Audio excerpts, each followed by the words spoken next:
Fala pessoal, tudo bom com vocês? Pastor Cristiano na área, que bom que você está aí junto comigo. Vamos lá nessa jornada aí da Palavra de Deus. Aqui ó, a minha Bíblia, minha espada, já compartilhado os 365 dias direto aqui. Essa versão que eu gosto demais é a que nós usamos como base em tudo que nós fomos fazer aqui na igreja, que é a NAA, que é a Nova Almeida Atualizada. Gosto muito dessa tradução, por isso que eu comprei essa Bíblia. Eu estava usando a NVT, né? Aquela Bíblia toda surrada por tempos ali, mas eu tenho algumas versões da Bíblia, mas eu queria comprar essa daqui. Ela veio pela Amazon, comprei, qualquer coisa, vou continuar deixando na descrição para que você também adquira essa versão aqui para acompanhar a leitura junto comigo. Dito isso, bora para a nossa leitura de hoje.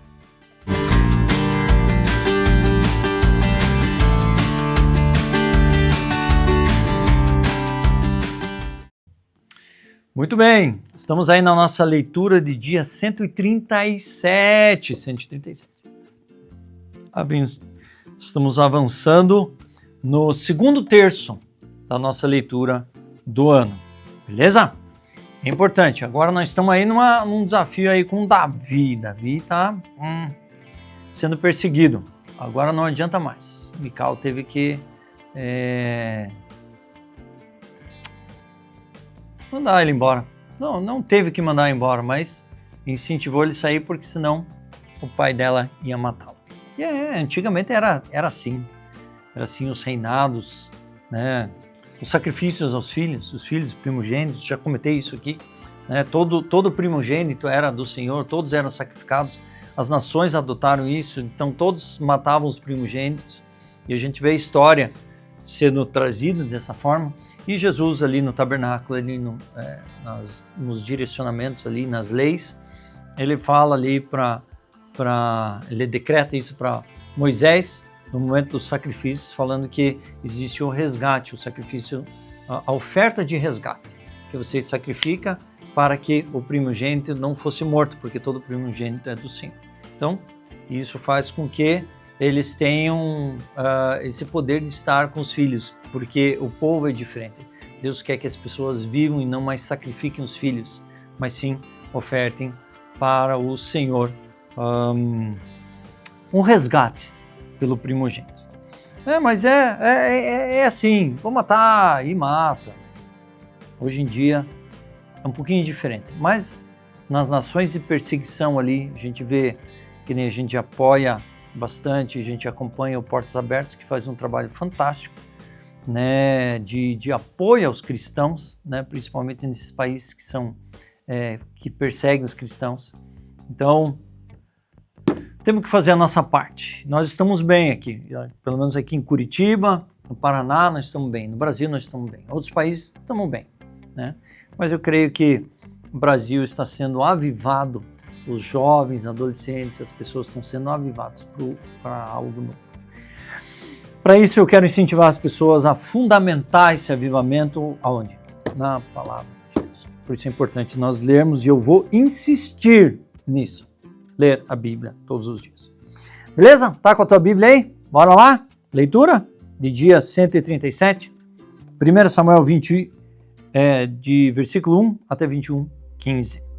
Então Davi fugiu da casa dos profetas em Ramá, foi até o lugar onde Jonatas estava e lhe perguntou: o que foi que eu fiz? Qual é minha culpa? E qual é o meu pecado diante do seu pai que procura tirar minha vida? Jonatas respondeu: nada disso. Você não será morto. Meu pai não faz coisa nenhuma, nem grande nem pequena, nem primeiro me diz. Porque então meu pai esconderia isso de mim? Não há nada disso. Então Davi respondeu enfaticamente: seu pai sabe muito bem que encontrei favor diante de você. Assim ele resolveu que você não deve ficar sabendo disso, para não se entristecer. Mas tão certo como vive o Senhor e como você vive, Jonatas, há apenas um passo entre mim e a morte. Jonatas disse a Davi: farei tudo o que você quiser que eu faça. Davi disse a Jonatas: amanhã é festa da lua nova em que sem falta deveria sentar-me com o rei para comer. Mas deixe que eu vá embora para me esconder no campo até a tarde no terceiro dia. Se o seu pai notar a minha ausência, diga o seguinte: Davi me pediu muito que eu deixasse ir e toda pressa a Belém, sua cidade, porque lá será oferecido o sacrifício anual para toda a família. Se ele disser está bem, então esse servo terá paz. Porém, se ficar com muita raiva, saiba que ele já decidiu me fazer mal. Use, pois, de misericórdia para com esse seu servo, porque você me fez entrar em aliança no Senhor com você.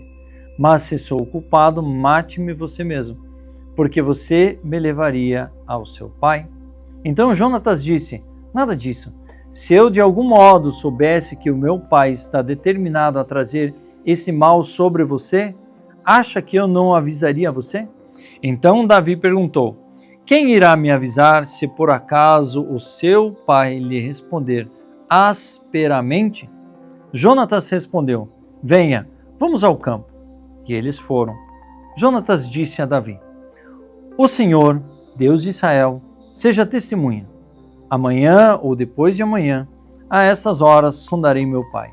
Se houver algo favorável a Davi, eu lhe mandarei dizer.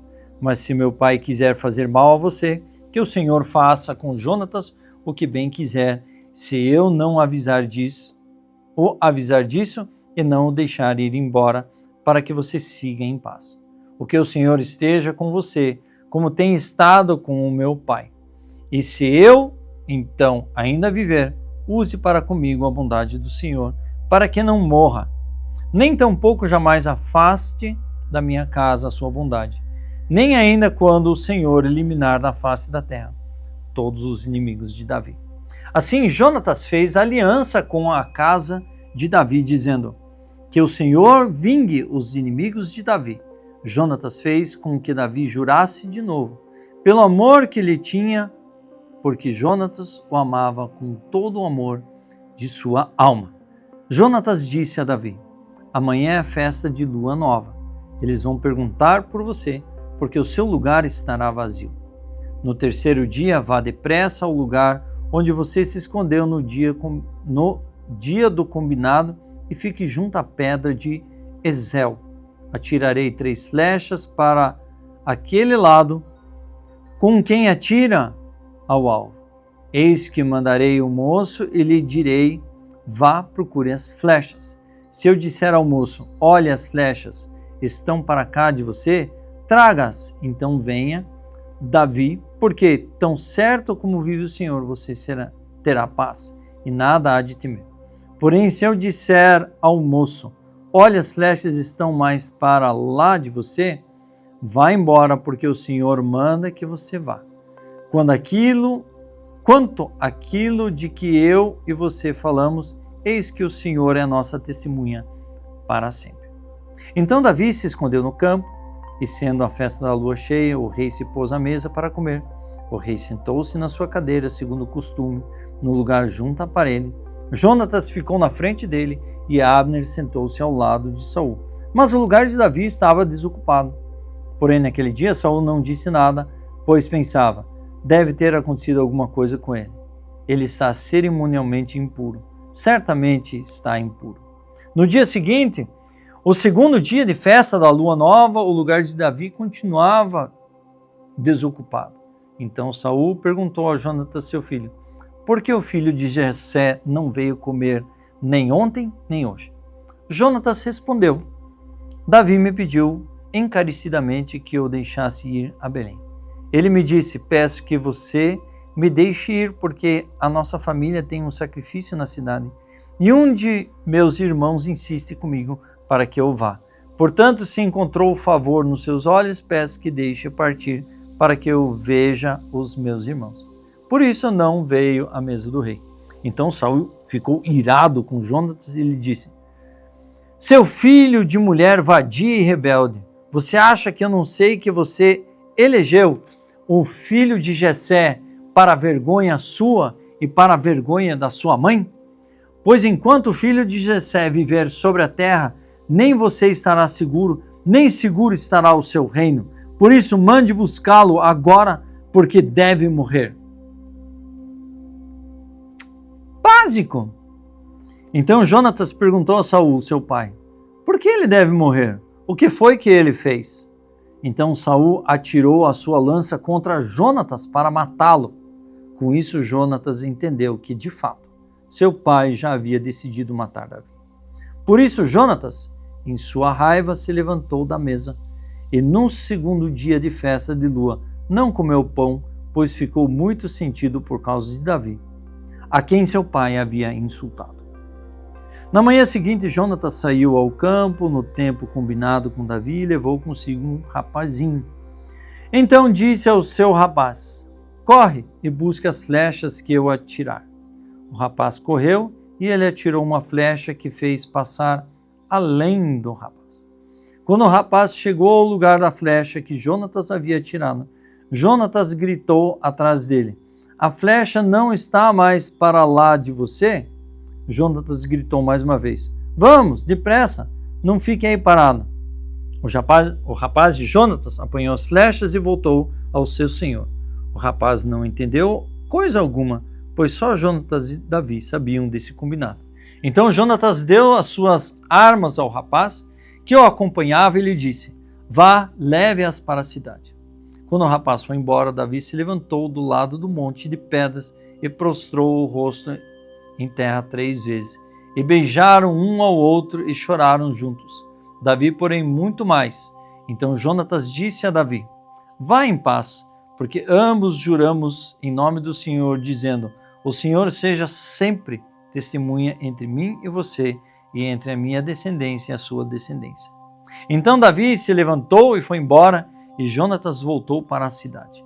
Então Davi foi até Nob, ao sacerdote Aimeleque. Aimeleque, tremendo, saiu ao encontro de Davi e perguntou, por que você está sozinho e ninguém veio com você?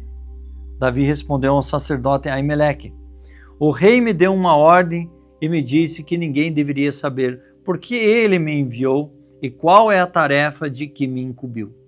Quanto aos seus soldados, combinei que me encontrassem em tal e tal lugar.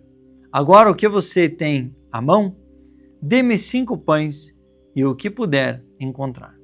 O sacerdote respondeu a Davi, dizendo, não tenho pão comum à mão, há porém pão sagrado, se ao menos os seus soldados se abstiveram de mulheres. Davi respondeu ao sacerdote, sim, como sempre, quando saio à campanha, foram-nos vedadas as mulheres e os corpos dos soldados não estão imundos. Se isso acontece em viagem comum, quanto mais serão puros hoje? Então o sacerdote deu a Davi o pão sagrado, porque não havia ali outro, a não ser os pães da proposição que tinha sido tirado de diante do Senhor quando foram trocadas no devido dia por pão quente. Acontece que estava ali, naquele dia, um dos servos de Saul detido diante do Senhor, cujo nome era Doeg, edomita, o chefe dos pastores de Saul. Davi disse a Aimeleque, você tem aqui à mão uma lança ou uma espada? Eu não trouxe comigo nem a minha espada, nem as minhas armas, porque a ordem do rei era urgente. O sacerdote respondeu, a espada de Golias, o filisteu a quem você matou no vale de Elá, está aqui, enrolada num pano atrás da estola sacerdotal. Se quiser levá-la, leve-a, porque não há outra aqui a não ser essa.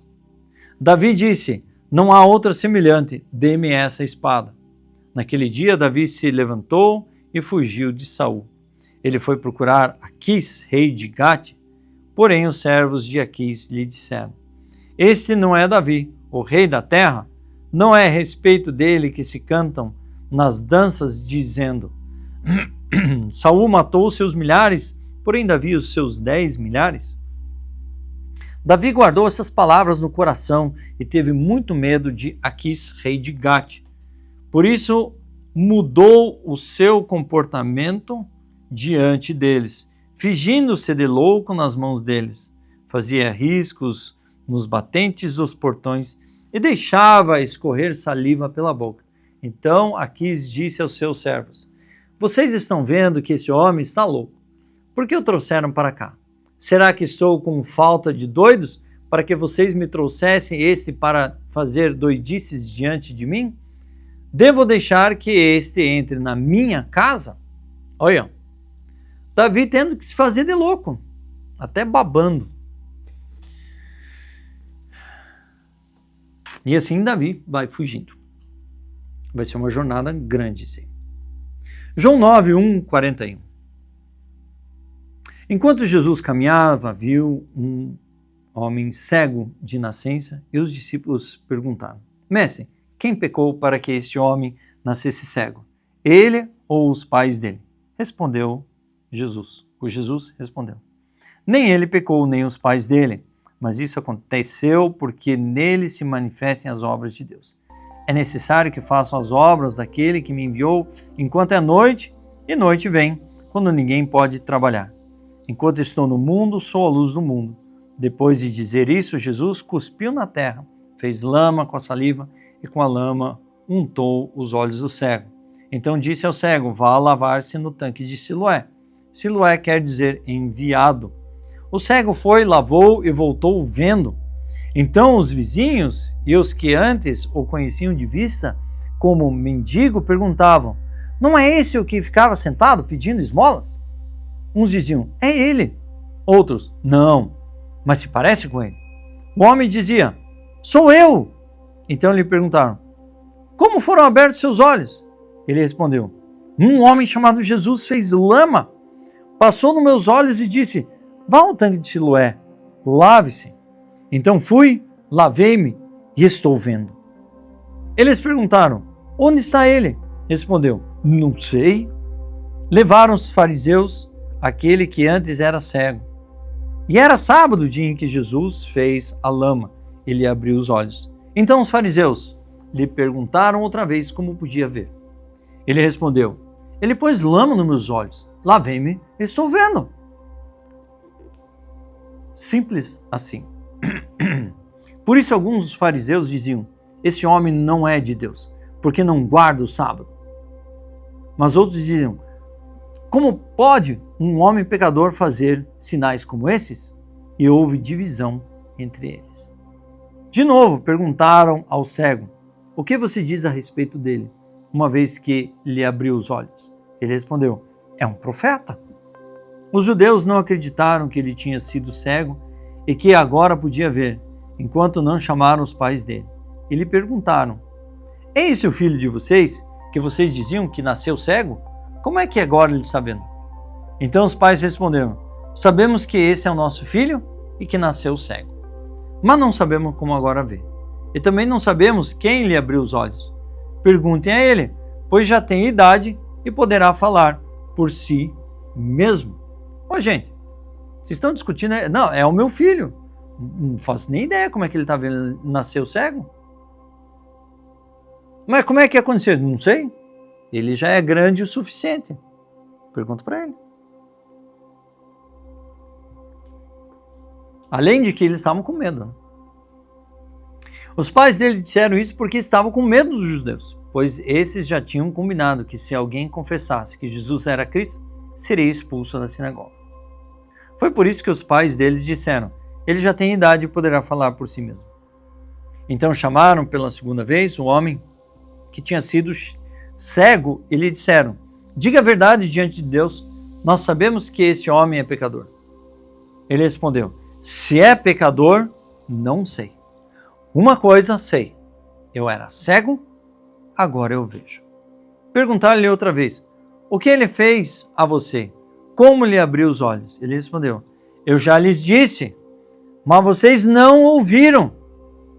Por que querem ouvir outra vez?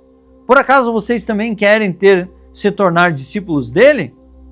Então insultaram e lhe disseram: discípulo dele é você. Nós somos discípulos de Moisés. Sabemos que Deus falou a Moisés, mas esse nem sabemos de onde é. O homem respondeu: é estranho que vocês não saibam de onde ele é, mas ele me abriu os olhos. Sabemos que Deus não atende a pecadores. Pelo contrário, se alguém teme a Deus e pratica a sua vontade, a esse atende.